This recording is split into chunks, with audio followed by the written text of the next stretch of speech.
This lecture will deal with rules 3, 4 and 5, priority booking, row reservations and value-added tax. So let's deal with the first one, priority booking. This rule is really very simple. The rule is, if the passenger opts to select priority booking, then they can board the plane in front of those who have not opted for this facility.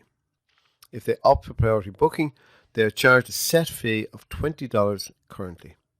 Remember, however, that this charge can be changed at any time by a sole employee, so do not hard-code that $20 into your formula.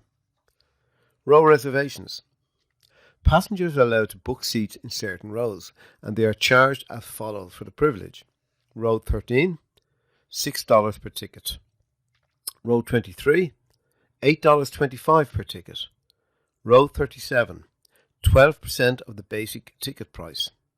Again, remember that your task is to implement the rules in such a way that any change to the rule table will be reflected in the results from your formulae. Finally, the tax rule is very straightforward indeed. Value-added tax is applied to the gross price of the passenger ticket as follows. For gross price tickets that are less than or equal to $100, the VAT rate is 21%. Otherwise, it is 17.5%. And finally, once again, remember, your task is to implement these rules in such a way that any change to the rules table will be reflected in the results from your formula.